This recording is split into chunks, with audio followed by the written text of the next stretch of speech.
কাপড় চোপড় একটু খেয়াল করে দেখ। তুমি তোমার জামা কাপড়গুলো খুলে ফেলো। আচ্ছা ঠিক আছে স্যার, এখানে যখন খুলতে হবে কোনো সমস্যা না, আমি এখানে খুলতেছি। দেখেন বস আমাকে নিষেধ করেছে বুরকা পরে কাউকে অফিসে ঢুকতে দেব না, আর তোমাদের এগুলো সবগুলো খুলতে হবে, খুলে স্যারকে দেখাতে হবে। আচ্ছা সার্কুলারে তো এমন কিছু লেখা ছিল না। আচ্ছা আমাকে ভিতরে যেতে দেন, আমি বসের সাথে কথা বলতে চাই। আচ্ছা আপনার বিষয়টা পরে দেখতেছি। এই তুমি যাও, ভিতরে যাও, আর তুমি পিছনে যাও।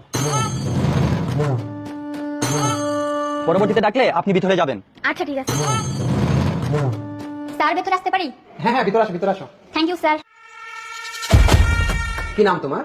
শারমিন আক্তার। আচ্ছা, আমাদের এখানে চাকরি করতে হলে তো কিছু শর্ত মানতে হবে, সেই শর্তগুলো কি তুমি মানতে পারবা? হ্যাঁ স্যার, চাকরিটা আমার খুবই প্রয়োজন, চাকরির জন্য আমি সবকিছু করতে পারবো।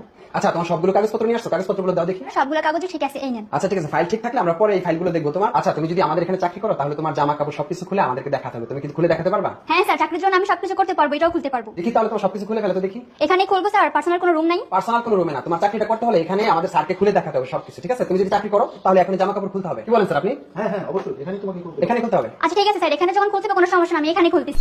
এই দাঁড়াও দাঁড়াও দাঁড়াও। জি স্যার, কিছু বলবেন? আচ্ছা, আপাতত খুলিও না, দাঁড়াও। আমরা স্যার একটা কাজ করলে কেমন হয়, ওই যে সবাই যখন আসবে